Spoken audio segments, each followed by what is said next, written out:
Welcome to the Career Challenges podcast, and I have a returning guest with me today, Nancy Solari. She is the host of the Living Full Out radio show and founder of Living Full Out. So, Nancy, welcome back.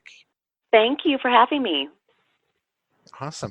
And so, a lot's happened since we last talked, but there's just a lot of great material in that first episode that I feel we weren't really able to touch on. So we're getting to go back to that. So just real quick, give me an update on how things have changed for you in the last 6-7 months. I want to say. Well, gosh, I mean, if we're talking about business-wise, the thing about life and the thing about business is you always try to think outside the box. You always try to create. So I would say that we are video making machines at Living Full Out. We try to Hmm. conquer so many different challenges that people face and give solutions. And so we've been really busy in that way, writing a couple of books that are working with a publisher on, and just really intentional with how we're spending our time, which even in this current economic climate and, with everything with the virus and this and that, I find that every day it is helpful to wake up with intention, with a focus for the day. And while not everything may get completed, at least go for my top three. Hmm. Yeah. Awesome. So with Living Full Out, and you said you'd built that up, and you're in the radio space. The feeling I'm getting is that kind of radio is not what it used to be, and everybody's into podcasts now. And I know it's kind of ironic me mentioning that we're on a podcast, since we're on a podcast. But I mean, what are you doing now with Living Full Out, and how is that different from when you started? It's actually really exciting. I mean, our show started way back when in 2010, so it's been 10 years. And back then I was just taking calls. I was a life coach on the other end of the mic and working at KFWB, and that was the show, caller after caller after caller. And then in between, as we segued to different stations and the show grew and we had sponsors, it was just trying to find that rhythm between keeping the integrity of the show all about motivation, but as you know, advertisers and sponsors want their airtime too. So it's a True. Yeah. delicate dance. And then really what we found over time is finding advertisers and sponsors that had a solution, that had a resource to the life dilemmas that our listeners were calling in about. And then we coupled that with bringing on inspirational guests that shared about a tragedy, a crisis, a disability, what they overcame. And, it's just really from beginning to end of our show. I feel so grateful to be on the other end. And it's wild because I realize I'm blind. I realize I'm legally blind, and there's a lot of challenges that I faced. But I hear some of these other people's stories, and I think, gosh, I'm so lucky I'm blind, because people go through a lot. We're warriors. I love it. Hmm. Hmm. Yeah.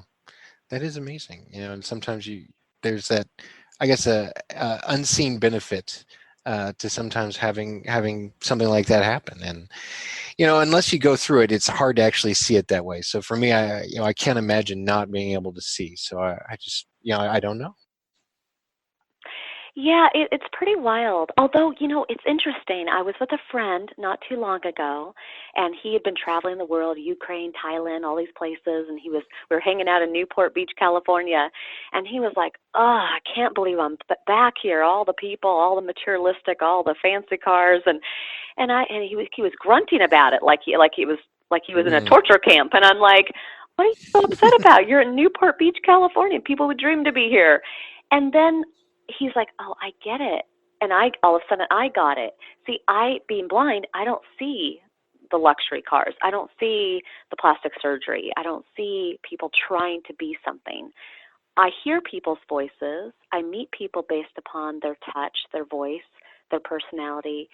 So his experience of sitting there in that lounge watching people was different than mine. I was just hearing people have a good time. I was just seeing people let loose. It was just really mhm. a great moment.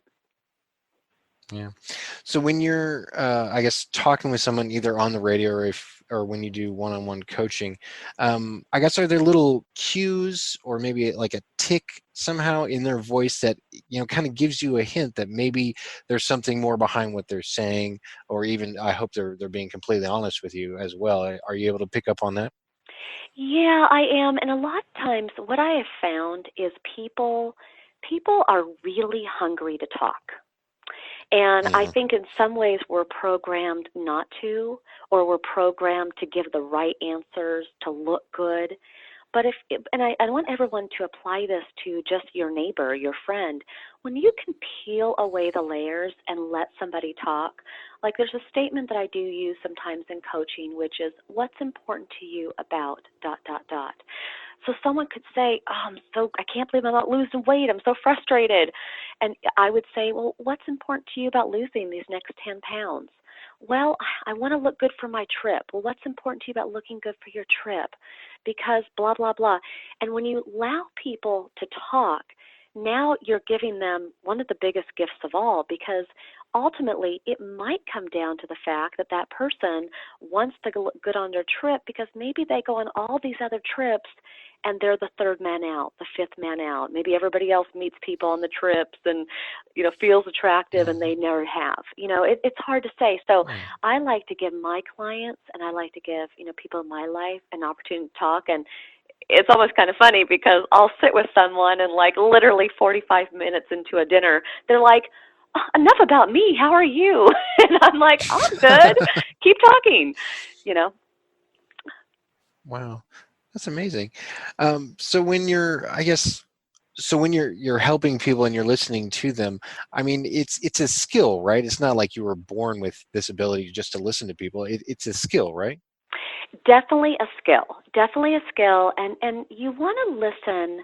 I mean, and again, anybody can apply this to who they're talking to, but you want to listen for that opportunity for someone to have a moment. And a moment can be with a neighbor and a friend. For me, it might be a guest. And the moment is, if you're going to go through the hurdles of life, if you're going to be bruised and battered and bumped and fall down, at least give that person the moment of reflection of what they got out of it. So sometimes when I'm talking to a guest, as we get to the end of the conversation, I'll be like, gosh, if you could go back in time, and maybe they're 40 at the time I'm talking to them, I would say, what would you tell your 12-year-old self? Or, Hmm. have you ever been able to square that circle of the why? Like, why did it happen? And people really are hungry for purpose. They're hungry Hmm. for what is the meaning of life. It's just oftentimes no one asks. Hmm. Wow. So, I mean, a lot of people say we're listening to respond. We're not listening to hear. I mean, what are, I guess, some of your techniques to truly listen to people so that way your mind is open and there's no other thoughts going through your head and you're not thinking, well, I'm going to say this once they finally stop talking. Yeah, it's funny. Sometimes people have these mechanisms that they go to when they're nervous. So I will notice that some guests giggle when they're nervous, when they're going into territory that they're not sure they want to go into because it may tap into or trigger an emotion. They start to giggle. And I can pick up on that. And I say, you know what? Clearly you're a light in this world, right? You're giggling, you're having a good time. But when he put a gun to your head, I can't imagine you were giggling then. What were you thinking? Hmm. Did you think you were going to? A lot of times it's asking people to go back in time. And sometimes that's hard. We actually have some guests that I've had that I think their stories are amazing, but it's too hard to go back. Like they don't want to go back. They want to stay in the present. They want to look forward, and I respect that. But again, I think that we learn from each other. I think we're bonded by what we've overcome, and we're bonded by what we're shooting for. Hmm. Definitely. Definitely. So then, like you were saying, when you're listening to somebody and then they finally realize, oh, I've been talking for 45 minutes nonstop, and then they ask, well, enough about me. What about you? Do you feel that they're kind of in a more, I guess, open state of mind? Because once they feel like they're truly been listened to, do you see kind of a change in their demeanor and their posture and their way of thinking? Yeah, they actually come, and again, visually, I'm not seeing their posture or I'm not seeing their face, Hmm. but I get this sense that they needed to purge this. They needed to vent this, or they needed to just like talk it out. And sometimes, we have to consider in our lives, we have all these different people in our lives, but not everybody is the empathetic ear. Some people have that techie mind and you go to them for that, but you're not going to go to them if you're crying, right? Or, Yeah, you know, sure. some people are going to be those people that have the business mind, but maybe they're almost too blunt and they're not the person you're going to go to in a crisis. So I think it's about knowing who are those people. So I think for my friend base, my family base, I'm that person they come to just to talk it out. Because a lot of times, believe it or not, the answers are inside us. We just have to actually verbalize it. And that's why journaling is important and talking is important because it's there. We just have to get it out of our mind. We have to get it out of our heart. Like just toss it out there in the world and see what's possible, you know? Awesome. Awesome. So I guess, did you learn the skill? Was it a conscious effort for you? It's wild. When I was writing a book recently, and I was writing a chapter, kind of going back in my life, I realized that I think this was starting to develop already when I was around 10, because I grew up with some domestic violence in my family. My dad had anger issues, and then they got divorced, and then my sisters had anorexia, and then my mom got breast cancer. And I think throughout all my family's ups and downs, the one constant counselor of the family was me. I would be the 10-year-old sitting across from my mom consoling her through a divorce. Or I would be, I was that person. And so I think it started really young that I became that sounding board. And then I think when you have that, and that is your role within the family, and maybe for others that's their role at the office, maybe that's their role within their friendship base, then you naturally start to harness those skills more and more because you see people through all the different colors of grieving. You're there when they're angry, you're there when they're sad, you're there when they're hopeless, you're there when they're depressed. And that, I think, is how I really kind of harnessed my listening skills, is just being that person for so many. Awesome. Awesome.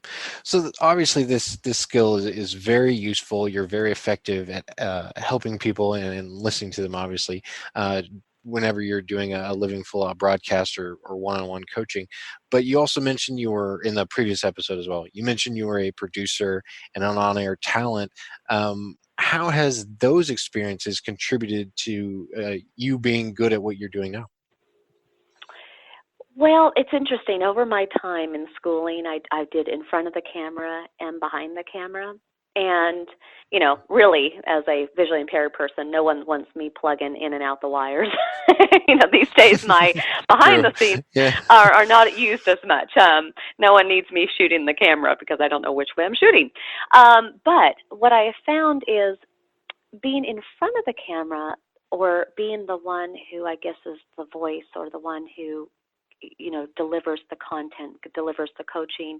I think that's really more in my wheelhouse, because what I want everybody to picture, when we do this in the studio, I can't see the camera. I have this ring light that goes around the camera, and so I just shoot for in the middle of that ring, and that's how I do the videos. And I have people that I can't see their fingers with countdown, so we have different things that we do behind the scenes where they might lay this stuffed animal giraffe on my leg, or they might give me a flick, or they might, you know, um, put their hand on my knee to give me different cues for timing.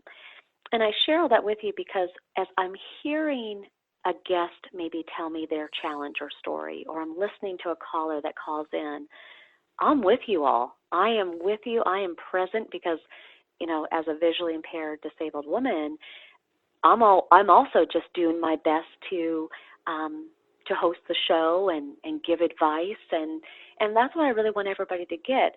Just do your best.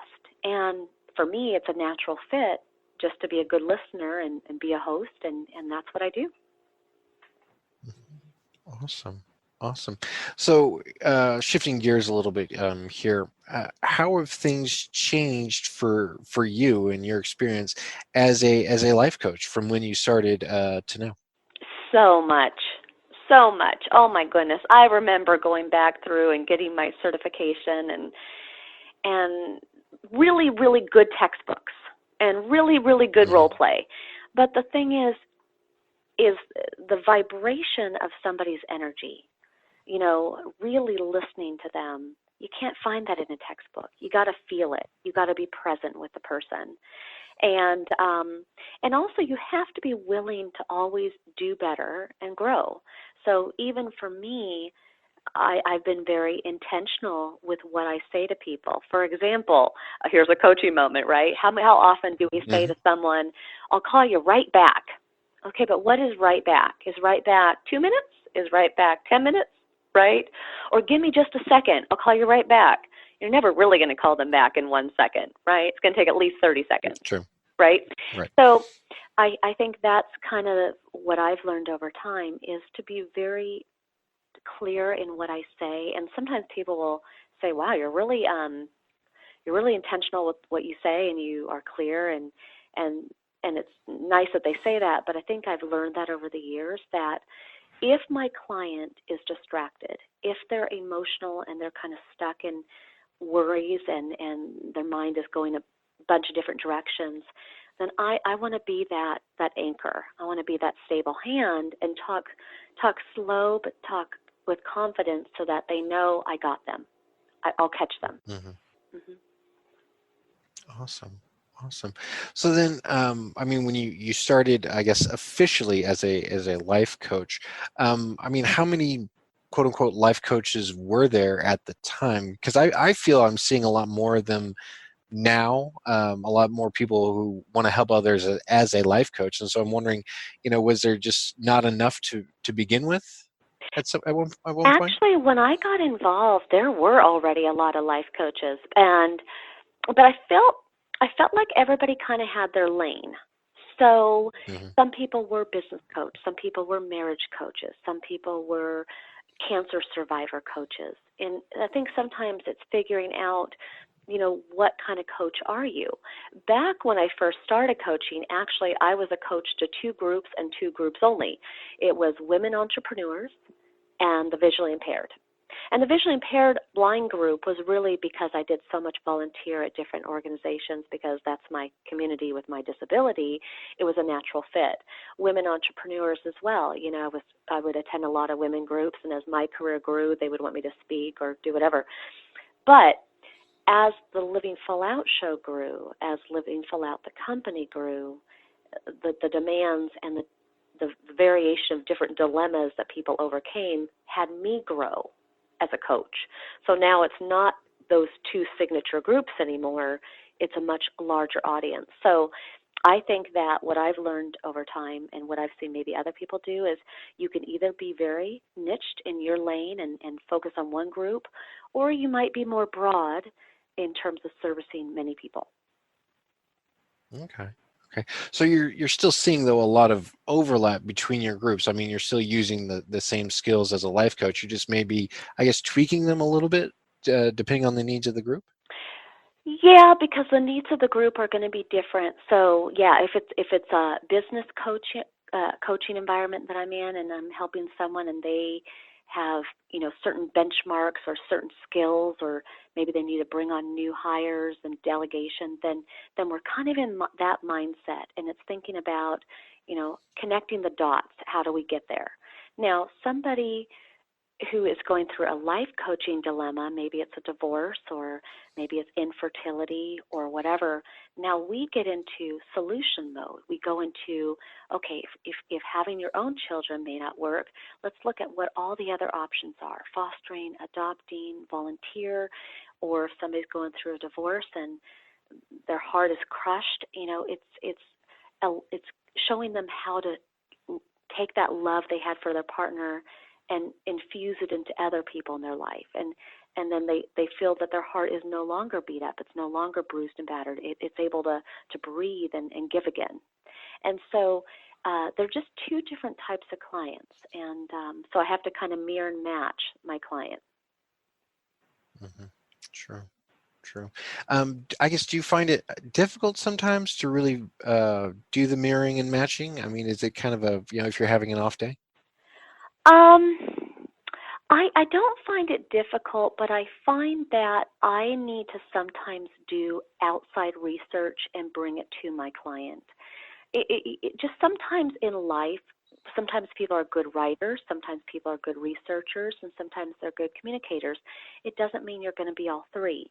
So I might have a client who is really good at writing down all their thoughts, but every week I give them an assignment to go online or go to a physical location and look into resources, and they never do it. And it's just because maybe research is not their thing, or maybe getting to a location, maybe they drive, maybe they don't.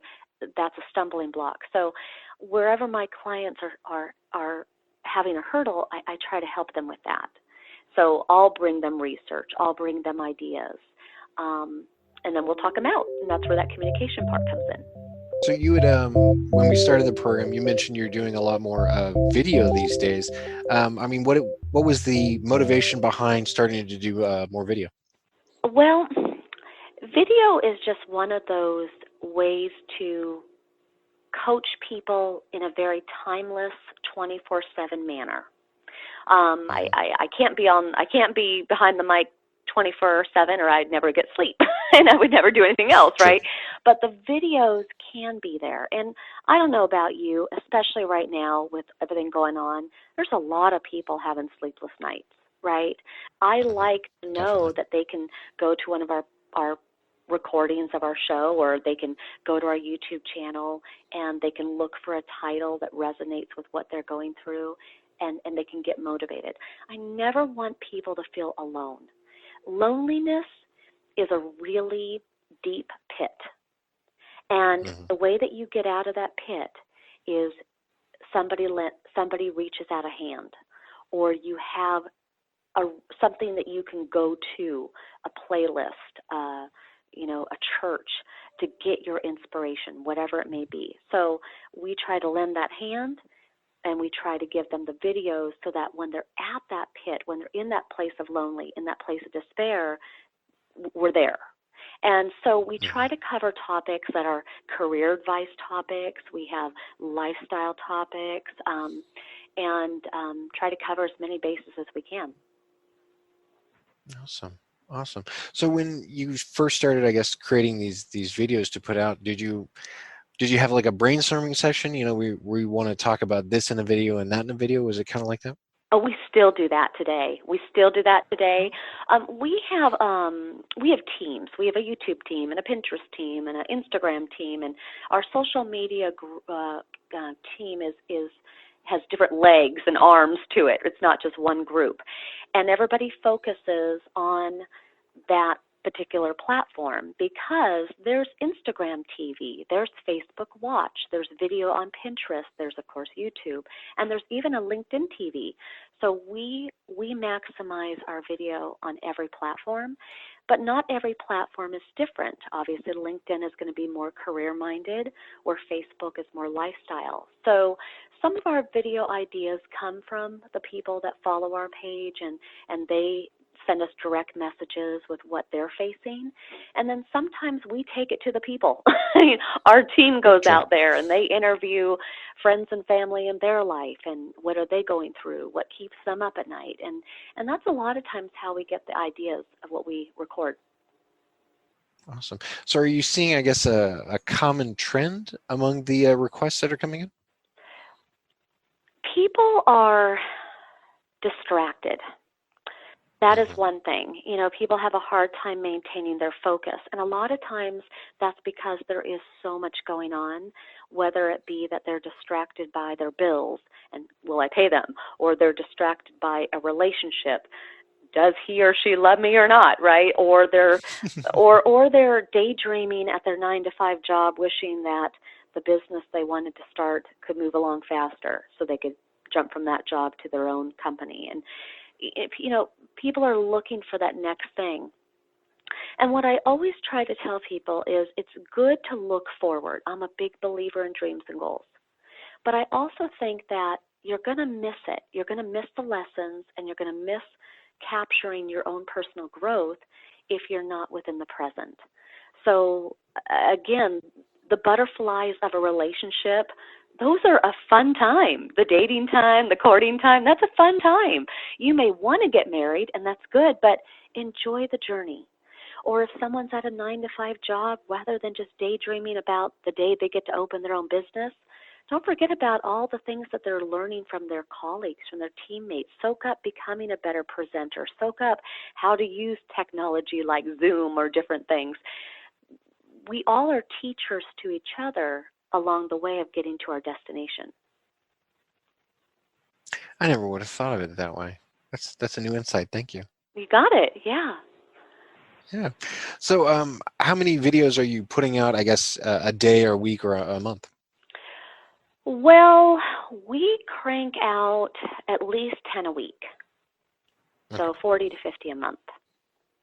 And Wow, that's a we lot. sometimes they are purely released for the enjoyment of our YouTube subscribers, and sometimes they're more intentional. Like right now, we just did a video on how to be most efficient with this time that we're at home, right? Because everybody's home right now, right? Take this Pretty time much, and yeah. organize or learn guitar or play a board game with your family, and so we try to record some videos that are intentional around a national day or around something that's top of mind for people.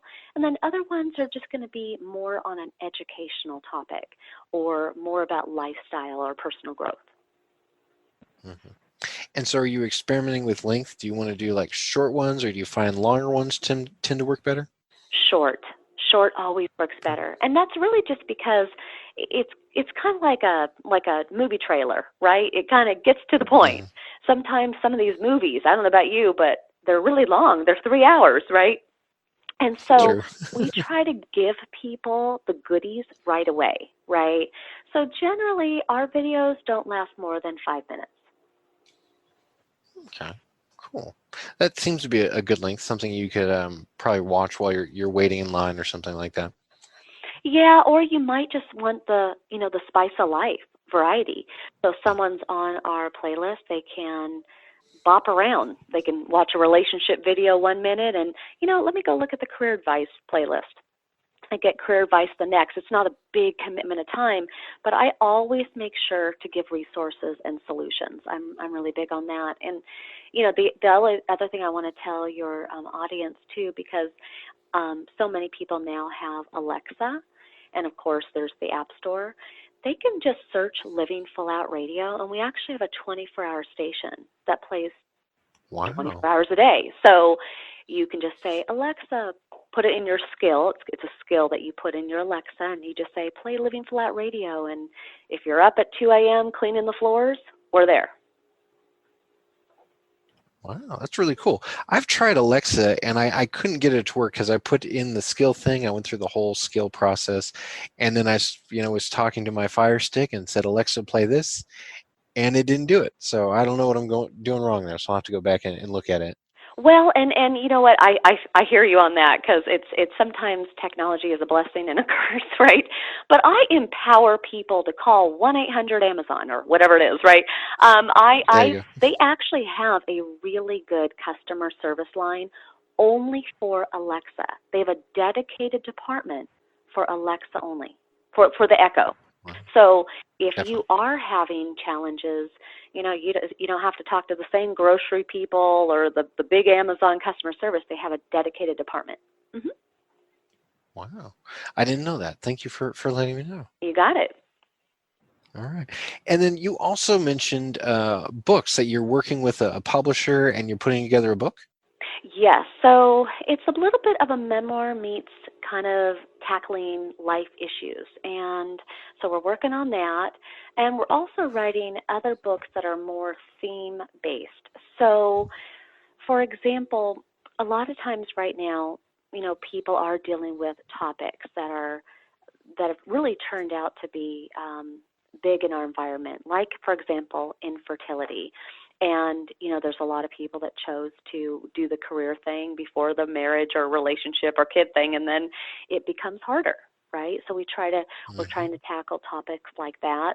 Even sexual harassment, believe it or not. I got a direct message from someone yesterday who said, can you please show me where you have radio shows that deal with that topic? I want to send it to a friend of mine. And, so obviously the Me Too and all of that, it's an Mm-hmm. important Yeah. topic. So we try to consider, what are top of mind topics for people, create the content, do the legwork, bring them solutions, and then we put that in workbooks as well. Okay, so workbooks. So something kind of, I guess, short and easy to read. Short and easy. The topic Yeah. ones are always short and easy, and then like the larger book is going to be one that's it will be coming out, down the line here. It's still obviously working with the publisher. Hmm. Hmm. Awesome. So, what was I guess, your motivation for wanting to write a book, or did somebody actually approach you and say, Nancy, you need to write a book on this? Such a great question. It's interesting. People have said to me over the years, Nancy, you should write a book, or wow, you've been through so much. Do you have a book? And the thing is, I think books are great. Okay, I tend to do Yeah. audiobooks, right? Because I can't read a book, but Obviously, yes. but I think books are great. But when it comes to a memoir or something in that space, nonfiction, only the author knows when they're ready. So for many, many years, I still felt like the book was being written through experiences. And it's only kind of been in the recent year that I felt like, okay, now this book is ready. And so I think we all have a book within us that we're writing. It's just, you will know when it's time. And it'll be time when you feel like it's come full circle. Like you feel like, okay, enough of the past experiences now make sense as to who I've become or certain choices that were made and different outcomes that have been realized. Wow. Wow. So then, I guess, looking back on this last year, can you, I guess, point to a moment where you kind of knew, okay, now we're full circle, or we're close enough to full circle that I can start writing my book? Yeah, I will say, actually, let me go with, because I don't mind talking about. I'll go with like, the infertility part. I, my time, I've had 5 miscarriages. I've Mm. thought about different ways and fostering, but as I did that research, given my disability, it's a long road because they already, it's a long road if you're fully sighted and you're two people sighted, let alone a legally blind woman wanting to Yeah. foster children or adopt children, right? So in some ways I would have had to have birthed my own children, and then that wasn't working. So, I had to kind of feel through. I had to kind of do all the consideration, and don't, the donor part, considered that, but thought no on that one. And what I decided is that I'm blessed to have a really busy life, a full life. Like my friends are my kids, my sisters are like my kids. And I also am building my fur family and, doggies and cats, and they're like our kids, right? So Mm-hmm. sometimes in life you have to figure out, why do I want something? In my case, why would I want to have children? What is that love? What am I trying to give away? What am I trying to teach? What is that moment I'm trying to get? And honestly, when I'm holding my Chihuahua mix rescue Charlie in my hands, and he's laying on his back and I'm rubbing his tummy, he is just as lovable as a little infant in my arms. Mm-hmm. So True. moments like that are full circle, right? But you have to go through it. You have to go through the tears. You have to go through the anger. You have to go through the the times of digging in and looking at options and getting resourceful. But at the end, you come out of it with some clarity and a new, renewed focus. Now, you better believe I'm an amazing dog mom. So, I have no doubts. I have no yes. doubts. Awesome. So then, I guess, do you have a date in mind of when the book is going to be ready to come out? No, unfortunately, I don't have all the power at that either. Sometimes that is just its own. There's a lot of cooks in the kitchen on that one, but stay Mm. tuned. Go to livingfullout.com. I just really invite everybody to follow us on whatever social media platform is your favorite, because we're on 6 of them. Because when we start to release that, you will know, and it's going to be good. It's going to be riveting in its own way, and there's people in my life who are going to be kind of surprised by some of the stories in it. They think they know Nancy, but they're Yeah. going to get to know me a lot better. True, true. So it sounds like you're still kind of early in the process. Is that right? In terms of the book? Oh, no, Yeah. we've made great advancements. It's just with a book, there's the writing aspect, there's the marketing aspect, there's just a lot to it. So, I'm a realist when it comes to life, and so I'm always hesitant to give a date until I know it's a solid date for sure. Oh, true. True. It's a good to know, because then you never know when a global pandemic will strike and Yeah, push things back. exactly. Oh, it's so sad. It really is. But Yeah. I have to True. say, amongst the sadness of everything going on, people are helping people. People are spending Mm. more time at home. I mean, I'm hearing from some of my coaching clients that they've finally had more family dinners than they've ever had. They're actually being able to communicate with their kid. And a lot of times with these schools that are shut down, it's giving parents, although it's stressful, it's giving parents kind of a new outlet to finding out what their kids like about school and what they don't, and kind of a true appreciation for how difficult some homework is for these students. True. Very true. And my wife is a teacher, so right now, of course, she's at home, and they're trying to figure out distance learning here in San Antonio. So she's having to deal with that stress, but at the same time, she's not stressed with being in the classroom. And I do see a big change in her, so I'm grateful for that. So I'm happy to see that. Oh yeah, and again, it's her calling. I mean, she's Hmm. naturally a teacher. Mhm. True, she is. She is. So then you had mentioned that you're there's the writing process and the marketing process. What is marketing like for you for the book? What are your plans there? Well, it's interesting whether I'm marketing the book or whether I'm marketing videos or anything we do at Living Full Out. It's kind of the same process. So you kind of have to go where the people are, and that's the thing. Hmm. Marketing is exciting.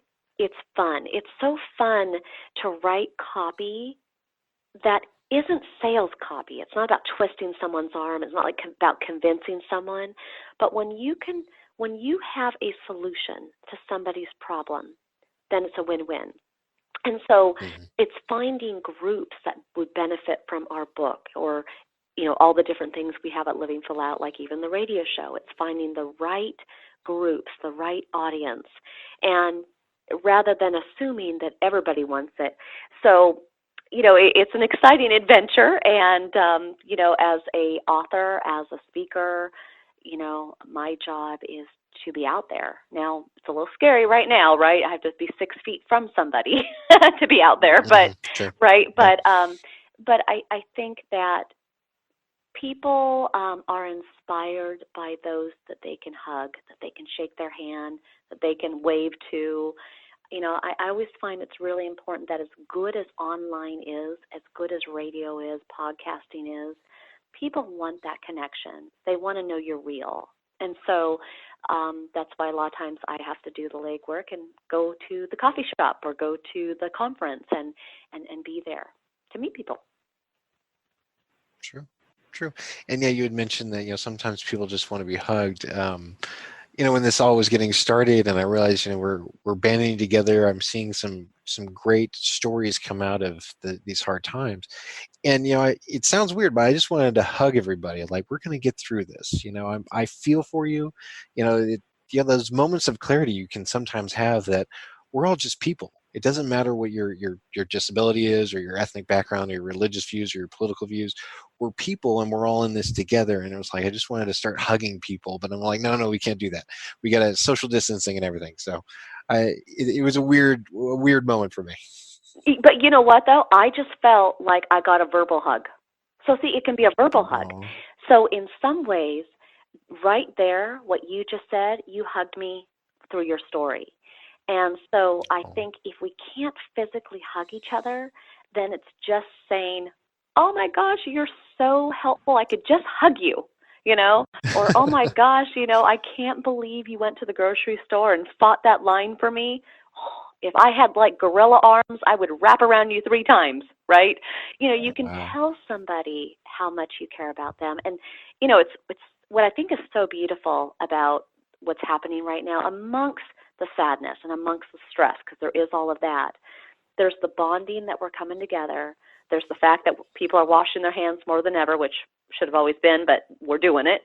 Yeah. But Yeah. also, it's this separation thing is making us choose our words and talk. Hmm. And so I think it's great. Wow, it is amazing. Yeah, it's amazing what I'm seeing just in these few days since things have really blown up here in the U.S. What it's looked like on social media and in my communication with not just with my family, but also with other professionals. So it's been amazing. Hmm.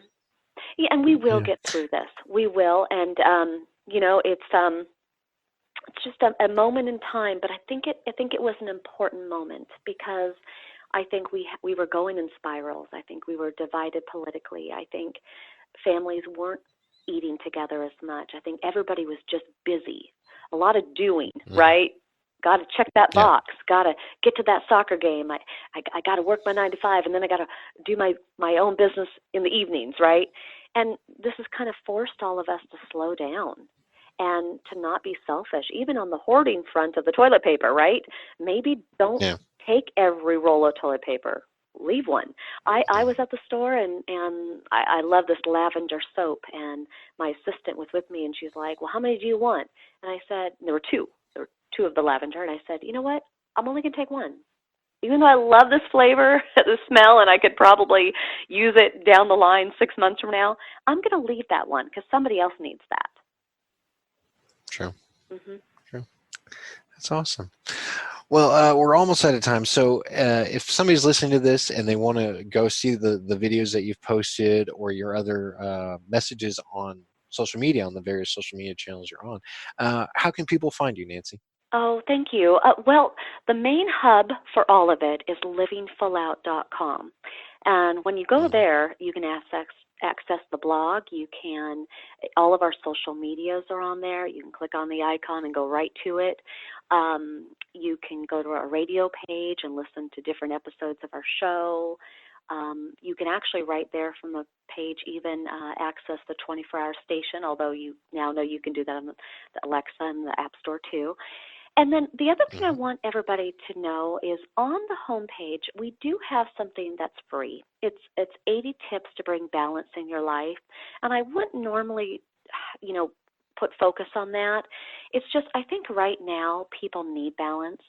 They need just give me a little tip, give me a little nugget of something.